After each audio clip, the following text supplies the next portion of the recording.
আমি বলছি বিশ্বাস কি তোমার বাচ্চা নাবালেগ অবস্থায় মারা গেলে জান্নাত নিয়ে যেতে পারে, আর তোমার বিশ্বাস কি আলীর বাচ্চারা জান্নাত নিয়ে যেতে পারে না? তোমার বাচ্চা জান্নাত নিয়ে যেতে পারে, তো মাওলা আলীর বাচ্চারা জান্নাত নিয়ে যেতে পারে না? এ মুসলমান অবশ্যই পারেন।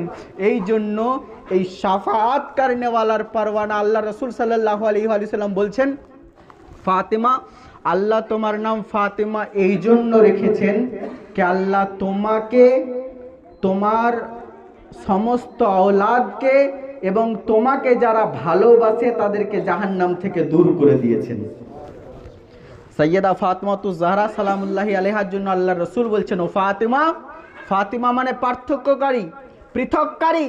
ও ফাতেমাতুজ জাহরা সালামুল্লাহি আলাইহা, আপনাকে আল্লাহ আজ্জা ওয়া জাল এই জন্য সুবহানাল্লাহ আপনার নাম ফাতেমা রাখা হয়েছে যে আপনার যারা আওলাদ রয়েছেন, কিয়ামত তালক যারা আওলাদ, আলা হযরত আজিমুল মারতাবা ইমাম আহলে সুন্নাতকে প্রশ্ন করা হলো, ও আলা হযরত এই হাদিসটা কি শুধু হাসান ও হুসাইনের জন্য?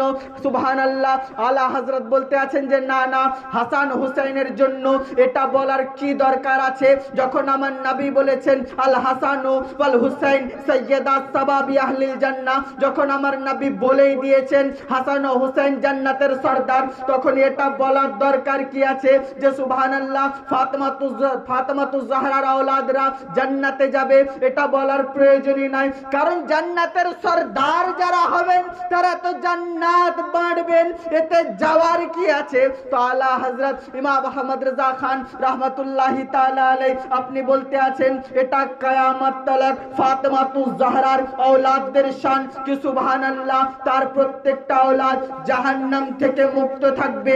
এমন কি যদি কেউ ফাসিক হয় ততক্ষণ পর্যন্ত তার বিসাল হবে না যতক্ষণ না আল্লাহর বারগাহতে তওবা করবে না। আপনাদেরকে একটা শর্টকাট জিনিস বলবো, অনেকে অনেক কিছু বলেন, অনেকে অনেক কিছু বুঝান, একটা জিনিস সিম্পল বুঝেন। প্রত্যেকের বাড়িতে কোরআন আছে, প্রত্যেকের বাড়িতে কোরআন আছে। আমরা যারা মুসলিম প্রত্যেকের বাড়িতে কোরআন আছে। যদি প্রশ্ন করতে হয় তাহলে সর্বপ্রথম যাকে প্রশ্ন করা উচিত তার নাম হচ্ছে কোরআন। জি, সর্বপ্রথম যাকে প্রশ্ন করা উচিত তার নাম হচ্ছে কোরআন। কোরআন বলতে আছে সূরা আহজাব সূরা নাম্বার 33 এবং তার আয়াত নাম্বারও 33, ইন্নামা ইউরিদুল্লাহু লিইউযহিবা আনকুমুর রিজস আহলাল বাইত ওয়া ইউতাহহিরাকুম তাতহীরা। হে আহলে বাইতে পাক, আল্লাহ শুধু এটাই চান যে আপনাদেরকে পবিত্র থেকে পবিত্রতর করবেন। আল্লাহ শুধু এটাই চান যে আপনাদেরকে পবিত্র থেকে পবিত্রতর করবেন। সূরা নাম্বার 42 আয়াত নাম্বার 23 আল্লাহ পাক বলছেন, কুল লা আসআলুকুম আলাইহি আজরান ইল্লাল মুআদ্দাতা ফিল কুরবা। হে লোকেরা যারা নবীর দুয়ার থেকে নামাজ নিয়েছো, রোজা নিয়েছো, হজ নিয়েছো, যাকাতের পদ্ধতি নিয়েছো, ইবাদত নিয়েছো, রিয়াজত নিয়েছো, तमाम আমল নিয়েছো, তারা কান খুলে শোনো, পুরো ইসলাম যে নিয়েছো তার মূল্য দাও। দোকান থেকে তুমি চাল কিনবা তার মূল্য দিবা, ডাল কিনবা তার মূল্য দিবা, টিউশন পড়বা তো টিউশন টিচারকে মূল্য দিবা। এ মুসলমান বলে টিউশন টিচারকে তো মূল্য দিই, আমি যে স্কুলে দিই না। কে বলছে তুমি স্কুলে দাও না? তুমি যে প্রত্যেকটা জিনিস কিনো তার উপর ট্যাক্স বসে, সেই ট্যাক্স থেকে প্রত্যেকটা এমপ্লয়িকে স্যালারি দেওয়া হয়, তো তার মূল্য দিতে হয়। সব কিছু তো মূল্য দিয়ে নিবা, ইবাদত মূল্য দিয়ে নিবা না? ইবাদতটা তো মূল্য দিয়ে নিতে হবে। আচ্ছা বলেন, আমি দেখলাম এই কিছুক্ষণ আগেই আপনাদের শেরপুরের একটা দোকানে ঢুকছিলাম, দেখলাম দোকান সাজানো আছে। আমি বললাম 5 টাকার চানাচুর দাও, তো 5 টাকার চানাচুর কিনলাম। আমি টাকা দিয়ে কিনলাম, ওই চানাচুর খাওয়া আমার জায়েজ হবে না? না জায়েজ হবে? জি জায়েজ হবে, মাশাআল্লাহ। আচ্ছা, এবার আমি দেখলাম রাত ধরেন প্রোগ্রাম শেষ করে যাচ্ছি, দেখছি দোকান সব বন্ধ। আমি তালা ফালা ভেঙে যা পারলাম তুলে নিলাম, বাড়ি নিয়ে চলে গেলাম। এবার ওই চানাচুর খাওয়া আমার জন্য জায়েজ হবে না হারাম হবে? মাশাআল্লাহ, কোনো সন্দেহ নাই তো? আমি যদি চাল খাই হারাম হবে, তাহলে চাল ও ডাল কি হারাম? ওটা তো হারাম নয়। তাহলে হারাম কোন জিনিস করলো? আমার মূল্য না দেওয়াটা ওই জিনিসটাকে হারাম করলো।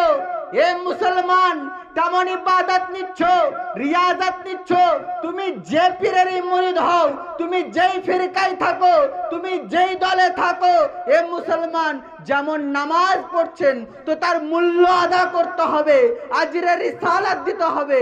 আর আজরে রিসালাত হলো আলে রসুলকে, আলে মুহাম্মদকে, औलादे রসুলদেরকে, সৈয়দ জাদাদেরকে মোহাব্বত করা। এটা কোরআন সূরা নম্বর 42 আয়াত নম্বর 23, কুল লা সালুকুম আলাইহি আজরান ইল্লাল মুআদ্দাতা ফিল কুরবা। হে লোকেরা, যারা ইবাদত করতে আছো, মুস্তাফার রিসালাতের আজর আদা করো। আর আজরের রিসালাতে হলো এটা যে আপনাদের দরমিয়ানে যিনি আজকে প্রেজেন্ট আছেন উনি औलादे রাসূল, উনাকেও মোহাব্বত করা।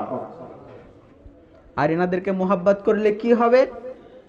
পৃথিবীতে এক বিরাট বড় আল্লাহর ওয়ালি আছেন যার নাম হচ্ছে হযরতে খ্বাজা জুনায়েদ বাগদাদি রাহমাতুল্লাহি তাআলা আলাইহি।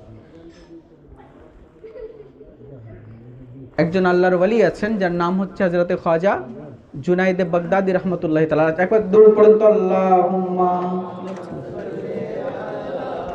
সাইয়্যিদিনা মাওলানা মুহাম্মদ ওয়া আলা আলি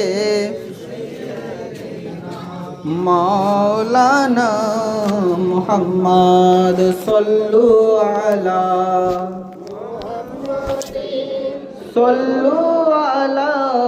मुहम्मद।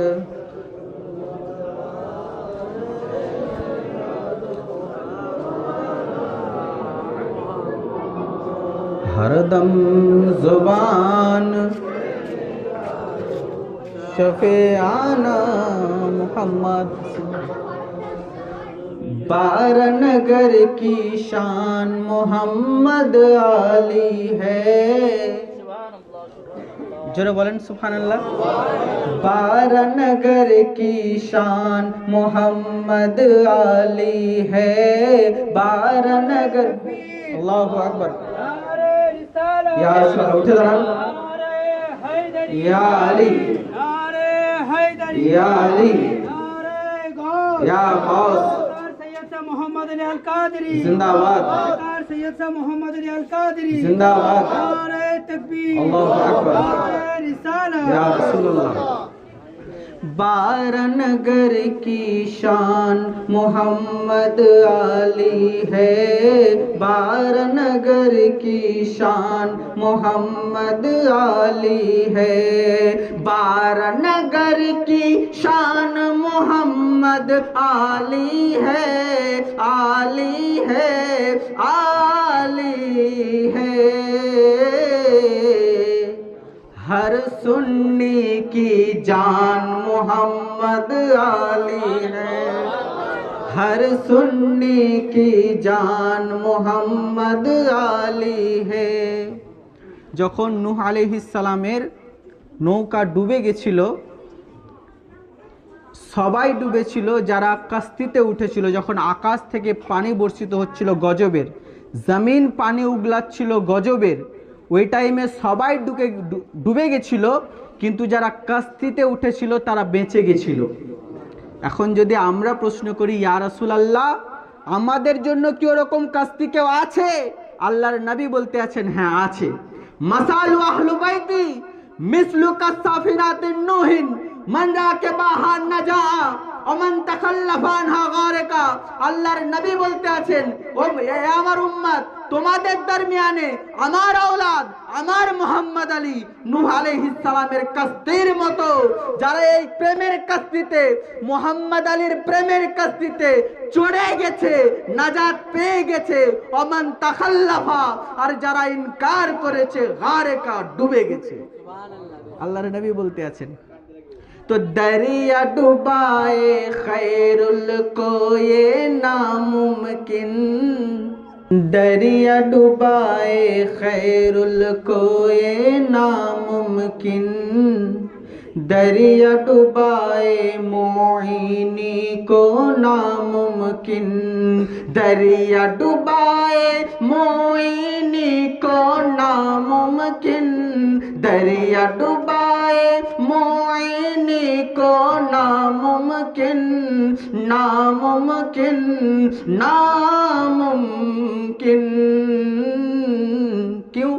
जो कश्ती नूह आप मोहम्मद आली है। मुसलमान जोरे